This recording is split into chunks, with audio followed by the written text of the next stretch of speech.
Welcome everyone to the next episode of Purposely. Today I'm introducing to you Nicole Sciberras. I think I've said it right. Welcome. Yes, thank you. Thanks for having me. I'm really excited to finally be on with you on your podcast. Amazing. So we've just had a bit of a chat. You're in Sydney at the moment, so you're in lockdown. Yes, the first 2 weeks were okay. I was getting plenty of work done, but now I'm kind of getting a bit stir crazy. I'm still getting plenty of work done, but yeah, just definitely a little bit over it. And we don't know how long we have to go, so it should be interesting. No, I know. I feel you. I feel like coming from Melbourne, I don't live there anymore, but I definitely got my lockdown stripes, and the uncertainty, I think, is the hardest thing, is just not knowing when it's going to end and feeling like you've just got no control. Like, it's just horrible. It's so true. And I mean, I guess I'm lucky because I have my business at home, but there's so many people that can't go to work. And then there's other people in other areas like Fairfield who have to go and check in and get a COVID test every 3 days. And the line was kilometres long. And I really feel for those people. So happy to just be able to get out and go for a walk if that's all it is. I mean, yeah, everyone else seems to have it a lot harder. So yeah, that puts things in perspective. But anyway, let's not talk about depression. Let's talk about your story. So you've had a really interesting background, and we've just had a bit of a chat before we went live about the fact that we worked at the same place, and we had a crossover. It's just so random. We worked for Wesfarmers Industrial and Safety like 15 years ago. Yes, I know. I can't believe that. It's just, and it was exactly the same time period. It's, yeah, what a coincidence. So, yeah, so I was in HR and you were in marketing. So yes. Very interesting. But let's hear a little bit about your story. So if you go to a barbecue, if you're allowed to go to a barbecue, and What's a barbecue? I know. G'day, Nikki. What do you do? How do you explain what you do? Because you wear a few different hats at the moment. So how do you kind of, what's your elevator pitch? Yeah, so it's always interesting with marketing because people don't really understand it. They kind of have a bit of an idea of what it is, but they just think it's social media a lot of the time. So basically, I say I help market brands and get them sales and leads. So, and I kind of then start listing out the things that I do just to give them an idea, because they'll say, oh, so you do social media? And I'll say, no, I do Facebook ads or Google ads, or I help people create their website, because that's one that people can kind of connect with. They're like, oh, or I say, those emails that you get in your inbox from brands? Yeah, they come from people like me who create them. So yeah, that's kind of how I do that. But then I also have a bunch of other things that I do at the same time, because I don't like to rest, apparently.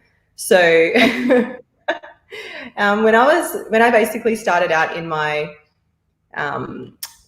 business, I was feeling like I missed the social side of work. So I missed having colleagues and a team. So I started just doing a little bit of acting and things like that, because I was doing a lot of acting when I was younger. So I just started off doing a bit of TV extring because that got me out of the house. And you actually see the same people on set. It's quite a small industry in Australia and Sydney as well. So every set you go to seems to have the same directors, the same extras. Obviously the actors change, or the main cast, but yeah, so that was really fun, especially if you do the same show all the time, like I was doing Home and Away a lot. And then I decided that I wanted to start doing some more presenting, because I don't know, I kind of like the idea of not acting but being more real. And I was doing a bit of presenting for my business, but then I was also doing it in my last corporate role. So yeah, I thought, I don't know, I just kind of worked out that I enjoyed that. So that's probably a long elevator pitch, but yeah, that's kind of a breakdown of all the things that I do. And I have a couple of other side businesses that I'm trying to launch before the end of the year. So we'll see how that goes. Cool. So in true millennial fashion, you've got your finger in a lot of pies. Yes, actually, I'm starting to do a bit of renovation as well. So that's another thing that I'm doing. But yeah, you're right. I like to have my finger in a few pies. I love that. I love that. So let's hear a little bit about your story. So let's go right back to the start and hear how you got to where you are now, working in your own business, working for yourself, because everybody's story is different, and we'd love to hear what your trajectory was. I'm sure it wasn't, a fast track to success, that there was lots of learnings. We were kind of talking about that before we went live, about you listened to one of the other podcasts and had a few epiphanies about certain things shaping your path. So let's go right back to the start and hear about how you decided to get into all of the things that you have ended up doing. Yeah, great. So basically today or this morning, I was listening to your podcast with Jason Duncan, and it took me back on my own journey and made me realize that there were things along the way that were kind of pivotal in helping me make the decisions that I made. And even though I may not have realized it at the time, or I may have, there was always those kind of things in the back of my mind. So like Jason, I went to a youth group when I was younger, and I think there's a lot of things that people don't realize when you go to like a kind of church youth group, but it's like you're exposed to a lot of like the issues and problems that are happening around the world, and you get an opportunity to be a part of helping the need. So like with, like human trafficking, or people that don't have food, or, there's all different things that we contribute to and are a part of. And it's in that you kind of see the picture where you think, oh, I want more for my life. I don't just want to go to work and do a 9 to 5. And, that's kind of hard when you're younger to think, how am I going to help this need? It's so overwhelming. Like there's so many things that I could contribute to. So, I mean, I guess that was always kind of in the back of my mind, and that I wanted to help wherever I could. But fast forward, you go to school, you then think, oh, I should go to uni, because that's kind of what you feel like you're expected to, or that kind of everybody does. And then you finish school. And for me, I actually got offered a really good job at Wesfarmers when I left uni. And I decided to say, no, I'm going to Europe with my sister. We're going to go live over there for, I don't know, we went to go for a couple of years, but it was the GFC and we couldn't get a job. So I think we just holidayed for 6 months and then came back. But that was like a really big decision for me to actually make, because I had this really good job opportunity, and I thought, what if I pass it up and then I come back and I don't get something like that? And then I basically was doing a temp job at the time, and this lady that I didn't even know said to me, you're always going to be able to find a job, but you're never going to have this opportunity to travel. So my sister and I had an absolute blast. We met all these different people and lived with people from different countries, and it was such a great time. And then I came back and I got a temp job again at Wesfarmers, which was with the same company that you worked at and the same company that had originally offered me the job. And that kind of evolved into a marketing role, which is what I studied at uni. And then basically from there, I went on and went for different marketing roles just to kind of progress my career. And I was enjoying moving up and up and up in my career. But what I kind of noticed was that it didn't resonate with the vision of my life. As much as I enjoyed managing the team and seeing like things come to life and having big budgets and being able to do great things for that business, I wasn't really kind of having any influence beyond those four walls. I just felt like I was stuck in a room. And don't get me wrong, I enjoyed the team. I loved the girls that I worked with, but it was just, I wasn't really giving back or doing anything. And my salary was capped. So I knew that it didn't matter how much I did or what I did. I could keep going up, but I was still losing hours in corporate because I had to just give all my time to this corporate job. I had to go to the same place every day. There was no flexibility, where I was like, I just knew it was time for me to start a business. And it was really scary to kind of take that leap and start a business, because I was not only losing my corporate salary, but I think you don't realize, but there's kind of some identity attached to that, like your status of your role. So you're kind of like leaving that as well, and leaving all these people needing you and relying on you for direction and advice. And it was just like a really interesting time in my life. But the two girls that I just loved and adored were both randomly at the same time deciding they were having a baby. So I thought, you know what, it's time. If they're going, I don't want to be here without them. So, and it had been on my mind for a year or two. So I just kind of went in the middle of them, so to make it easier on the business. So one of them went on maternity leave. I left in the middle, and then the other one went on leave. But So yeah, then I started my business, but I was kind of doing some temp jobs just to help finance, I guess, my business. But the good thing about a marketing business is you don't need, there's not a lot of startup costs, which is great. So you don't need to buy product, or you can just work from home. So yeah, I've been doing that for the past 2.5 years, and it's been an incredible journey. It's been crazy. Like Jason was mentioning in his podcast, just how you can become a slave to your business. And I've definitely seen myself I was always a workaholic, but I've definitely seen that exposed even more. So, but yeah, it's just, I think the biggest part is figuring out your boundaries and your worth. But then, yeah, also realizing that working 16 hours a day, 18 hours a day isn't sustainable, and you're not actually that productive when you keep doing it and doing it. Even though I'm finding myself in lockdown doing it, because what else is there to do besides that and go for exercise 3 times a day or cook? So, but yeah, so I've got that, but then like I enjoy the marketing, but I just want more creativity. So I think that's kind of where the acting and the renovating comes into play. So marketing can be creative, but when you're doing things like, I do a lot of advertising or paid ads, so it's quite systematic too.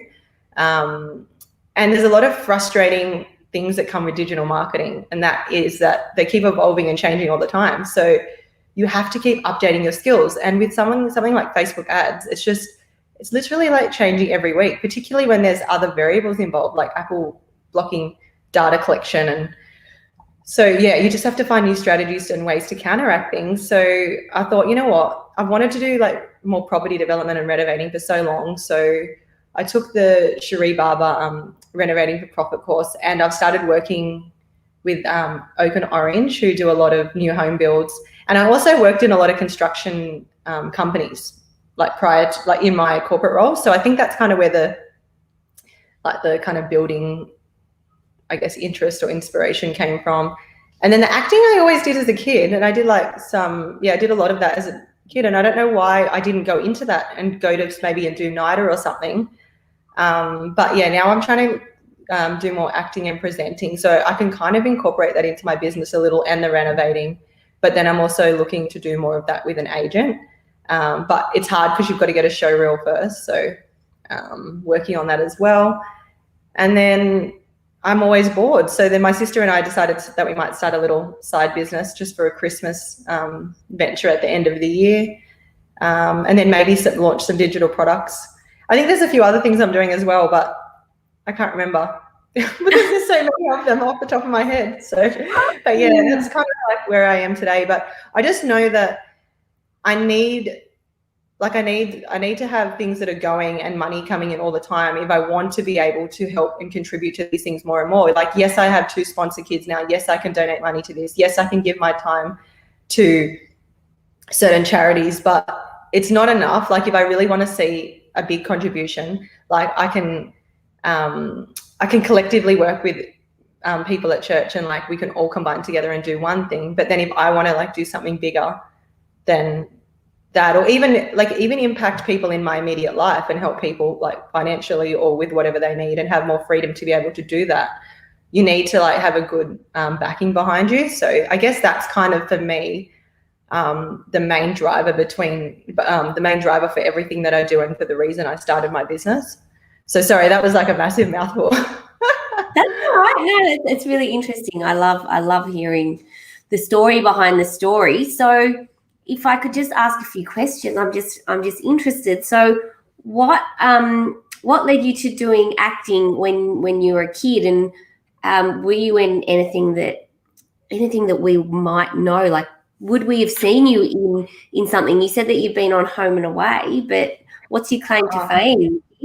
Yeah, good. Actually, that's a good question. It's actually embarrassing to say, and I didn't say it before, but I actually did a lot more modeling as a kid than acting. So a lot of it was catwalk for like brands like Billy Cart. I can't even remember what the other brands were because they were like those kid labels. So, and I had to do like school with June Daly Watkins and learn how to do all the walking and at quite a young age. But I can't think of, I didn't do any like bigger jobs from memory, but it was just like a lot of extraing and I'm just trying to think if there was something. I do some like little commercials and things like that, but I haven't had any major lines. But I just kind of stopped. I don't know why I stopped doing it. I think I was doing it all through school, and I don't know. I think when I've got quite a social personality, and I was quite outgoing, so I think I liked being in front of the stage. But then for some reason after uni, I lost that.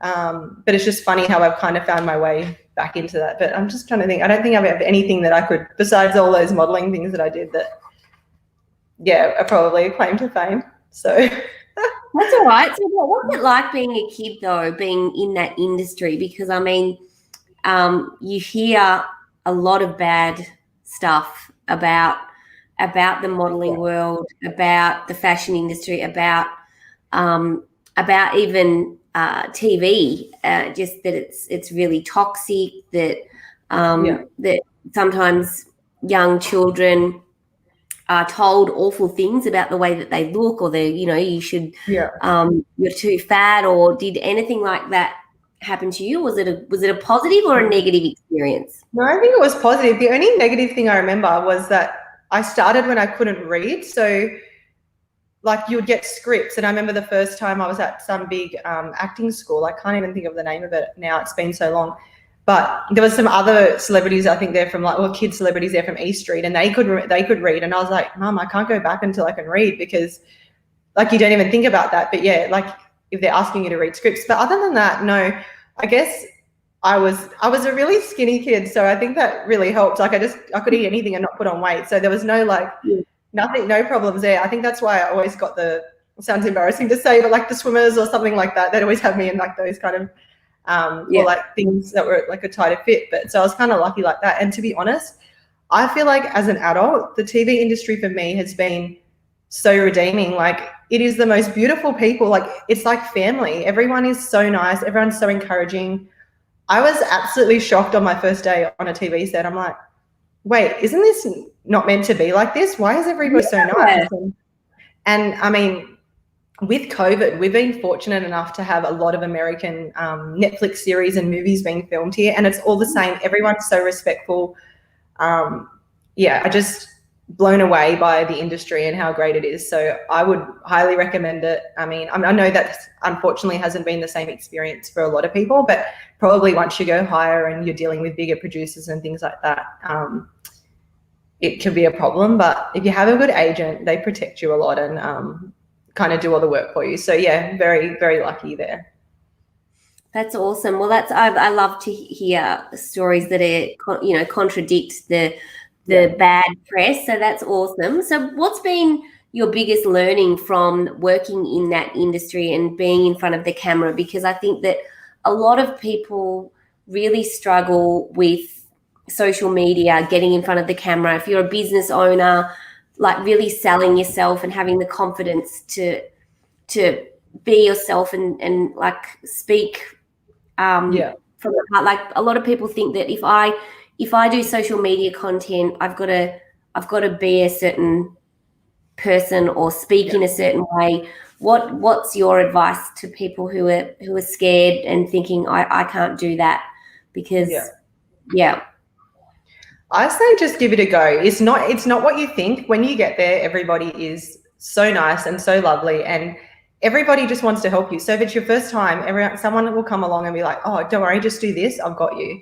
But I think for me, the biggest learning was that, when you're not getting selected for things, you think, oh, am I not beautiful enough? Or am I not skinny enough? Or is it this? But what my agencies always reinforced to me is that it's always about a unique look they're going for. So if you just be you, then that's the best thing that you can do, because it doesn't matter if I try and they're not looking for the best looking person or the skinniest person or the fittest person or the smartest person. They're looking for the best person that can portray that role. So if you're prepared and you've got your show reel and you've done some acting lessons, or you've got your American accent down pat, and you're prepared as much as you can be, that's your best shot at getting the job. It's got nothing to do with anything else. It's different maybe if it's a commercial, but at the end of the day, it's the image of the cast, like the image that the casting director and the film actually wants for that job. So yeah, if you could just be prepared for that, that's the best advice I could give. So yeah. It sounds like working in that industry though would be good training for having your own business, because a lot of people struggle dealing with rejection. So building up that resilience and understanding, like in sales, when it's your own business, if people say no, like you do all this work doing a proposal or you're trying to sell someone something and they're like, nah, I'm not interested. A lot of people take it to heart and get really, really down on themselves. But what advice would you give to people who are struggling in their business with rejection or people saying no to sales?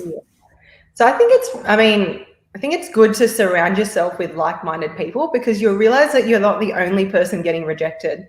And I mean, we all know with our own businesses, like the conversion rate's only ever like 2% or whatever. So you've got to think of like acting, and anything that you do is the same. Like people just don't walk into a shop and buy something in every single shop they walk in, right? Or I can't just go for every acting job and get every single one. Like there's always going to be a percentage of what you get and what you don't. And it's always going to be towards the lower end. And obviously that'll increase as your popularity or your brand gets more well known. But yeah, I think if you surround yourself with other people in the same boat, then you can kind of see that you're not the only person getting rejected. And I know that might sound funny, but it's like, it's normal. Like it just normalizes it for you. So if I'm around other people that are going through the same thing, we can all encourage each other and see that we're not alone in experiencing that rejection, but then also encourage each other, especially if people are a little bit further along in the journey. So like, I feel like you always need to surround yourself with people that are in the direction of where you want to go, because otherwise you're just coming back to the level of other people that may not be where you want to go. So always surround yourself, with people ahead, and they'll pull you toward them with their knowledge and their experiences and whatever they can teach you along the way. I love that. That's great advice. They say that you're the sum of the 5 people that you hang around the most. Yeah. So be careful who you're hanging out with. Are they propelling you forward or are they holding you back? So that's awesome advice. So with what you do now, with the world that we live in now, I mean, social media, Facebook ads, there's so many people who are doing their own business, online businesses. How do businesses really stand out now in such a crowded market from your experience? Yeah, that's a really good question. And it is quite saturated, but then it's all about what you're offering and where you're taking someone to where they're going. So if you can find something that's different about your product or service or a benefit that's different to anyone else's and frame it in a way, or even if it's the same, if you can frame it, if you can go back to the main pain point of why people are doing things. So what we say is, so sometimes when we have a product, we'll say, oh, why are people using our product? So say if mine's Facebook ads, they'll say, I'm using it because I want to make money for my business. But why do you want to make money for your business? Oh, because because I want to grow and scale and expand. But why do you want to do that? Because I could stay at home with my kids and then I don't have to go back to a corporate job. So if you keep asking the why behind the what, like the why behind the what, and get to the very base of it, and that is your main pain point or pillar problem, and then you work out how you can transform and be the bridge for that person to the lifestyle that they want. And generally you'll find that the problems are there's about 3 to 5 problems for each thing that'll be the main thing. It'll be like, want to spend more time with my kids, want more freedom, don't want to be in a corporate job. But for different products and different brands, it'll be the same thing. So if you truly understand your customer and can sell to them exactly where they are at, the transformation and solution that they need, and do it in a unique and different way, then it's all about the offer and the message. If you've got what they want, then why wouldn't they get it? So I think I always say, like, if you have a winning offer, like that'll get you to where you need to be. Like you could if you have a bad offer, it doesn't matter how much marketing creative stuff that you use, it's never going to sell your product. So you need to make sure your offer is the winner in the first place, and the rest will just work along with it. So yeah, no, that's great advice. I think a lot of people, when they start a business, they don't really have any idea who their ideal customer is. They've never really thought about it. They just think, oh, I've got this really great idea and I think people might like to buy it. So, I remember when I found that out for my business, because I run a HR business. I've been in business for 11 years, but for the first 2 years, I had no idea that I had an ideal client. I mean, I had no idea about marketing. And then when I worked with this coach and he said, okay, let's sit down and look at your past 20 customers. And basically it was the same person. And we came up with the name. His name was John. And we worked out how old he was, what kind of car he drove, how he spoke, what language he used, what his pain points were, what kept him up at night. And then I was like, oh, wow, that's powerful. Shit. It's like mind blown. So that is exactly what you need to do, is find out who your ideal client is and talk to them in the way that they want to be spoken to and solve their problem. It's pretty simple. So, it's true. And you just have to break it down, don't you? Like, I'm the same. Like, if I go and look at who my main clients are, they're all the same kind of people. Like, sometimes you don't plan to do it like that, but it's the way that you're presenting is obviously attracting those kind of people.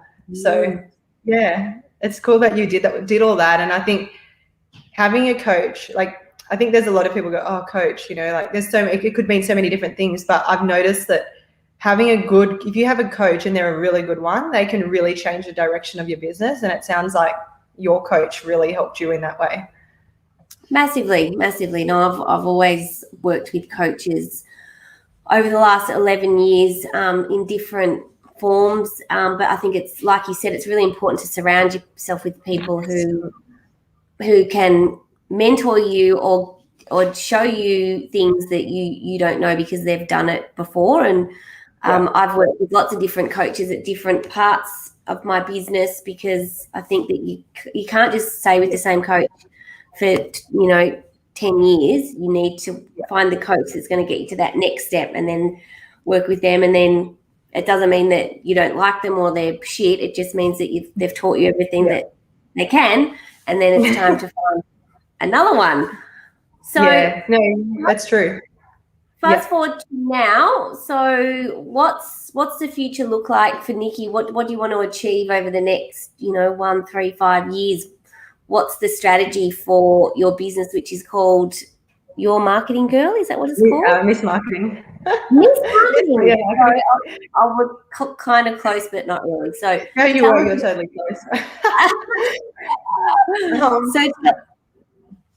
Yes. So that's a really good question. At the moment, I am trying to streamline some things and perhaps create just some short courses or short ways that people can improve their marketing with like a limited budget or with limited time, because there's so many courses out there and people just they jam pack them with so much stuff, and which is great, but then people just don't have time or resource necessarily to do everything. So I'm looking at doing perhaps some like little digital courses, because I was already running a Facebook ads course and I already do a lot of coaching for different businesses with marketing. But I'm looking to maybe streamline that and create something simple over the next, just while I'm in lockdown actually. So I'm just going to kind of see where that direction takes me with my business, but then I'm kind of going to use that as a way to finance my other things that I want to do. So by doing that, I hope that it'll give me some more freedom to do the renovating, and then also some more freedom to do some acting. So I'll get my show reel together and be able to, because we just got an email to say that they're starting to film a lot more American style things. We already knew this, but with lockdown, even more so, they're filming more and more American things here. So that means I have to practice my American accent, or get one to start with. Let's hear the American accent. Come on, let's hear it. Oh my gosh, it's terrible. I don't even know what to say. I was like, hello, how are you? I sound like so Southern. I've got to really work on. I talk to a friend in LA every day, and I'm like, how do I not have an LA accent or a California accent when I speak to you every day? So it's weird, isn't it? I did a public speaking course once, and there was a voice coach as a part of it. And she was so amazing. She went to NIDA, I think, and she could do any accent, like a British accent, but like all different, like a Cockney accent, like, you know, the Queen's English, like a really posh accent. Then she could do every American accent, like all, like, you know, a Southern accent, Californian accent, a New York accent. I was just like, wow. She needs to be like that. Now, see, she's a voice coach, but she also does a lot of singing and performance. But it's just such a it's an art form, being able to control your voice, and it's all from the diaphragm. And I hate the way I sound when I'm recorded. I feel like I sound I think we're like, all the same. Yes, we all do it. Like, I listen to my voice and I'm like, oh my God, I sound like a bogan. I sound so Australian. And I also feel like I sound like a little girl. Like, I'm like, oh my God. Like, it's just so embarrassing. But it's really interesting. So what are you going to do to hone your American accent so that you can get some jobs? So there's a girl online that does like a podcast, like a live training every day. So I've started doing that last time, but then I had so many meetings like off-site. But now that I'm not, I might sign up to that because she's doing it again. She taught me some really great tips last time, because Australian accent, with the Australian accent, you don't open your mouth enough. So you've got to like do like some little movements here, and like really Americans talk with their mouth wide open. So if you open your mouth, they do. So if you open your mouth a lot wider, you'll find that you can do an American accent a lot better. Yeah. So I'll probably do a bit of that. I don't know how I'm going to film a quality show reel, to be honest, from my house. So I've got to look to do that.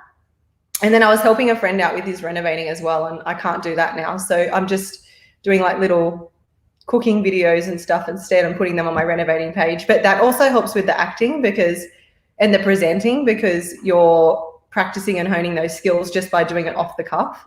So because I'll just get up there and I'll make something that I may never made before. Like last week I did a Tommy's margarita as a beverage, and then I did like a fresh gnocchi and like a fresh pie, like with pastry in like a time lapse. But it was things that I hadn't made before. So I was kind of just putting myself on the spot, but I feel like that's all good practice for the presenting. So, but this has been a good push, because it's like, okay, yes, I need to sign up for that American accent course again. So it's just finding the time. I need a clone of myself. So. Oh my God, I love it. Well, it sounds like you've got a lot on your plate. Well, if people want to learn more about you and get in contact if they need help with their marketing, where is the best place to find you? So my website is missmarketing.com.au, or you can also search Miss Marketing on Facebook or Instagram or LinkedIn, or Nikki Sciberras is my name on LinkedIn. Or my Instagram handle is miss_n_marketing. The one Miss Marketing was taken. And then, yeah, I know. So then I just called myself Miss Construction on my renovating page. So I was like, that's just easier because it'll do for the moment. So that's my Instagram handle for that. But yeah, my website's probably the best place because I've just updated it, and I'll be updating it with more digital products. And I do lots of opt-ins and freebies. So I'll be putting those all live soon, just so people that don't know how to do particularly Facebook ads aren't spending money and just wasting money and throwing it down the drain. I give heaps of free tutorials away in my email list. So if you need help there, just sign up to that. So yeah. Amazing. We'll share all your handles when we publish this episode. But thank you so much for sharing your story. It's been really interesting, and good luck with your acting. We hope to see you on a series coming to you soon. Thank you. Yeah. I was like, so my friends keep trying to get me to go on one of those Bachelor shows, and I'm like, no, that's not going to be my acting. That's not my acting career. So I'm like, that's not the kind of work I'm looking for. So hopefully in the next, 6 months to a year, something will change and you may see me on there. So yeah, thanks again for today. I had a ball, and it's been really good for me to go back in time and remember my vision and the reason for the reason I do things. So thank you. My pleasure. It was wonderful speaking to you, and I hope you have a great day. and we will publish the episode very soon. Thanks for listening, everyone. And over and out. Bye.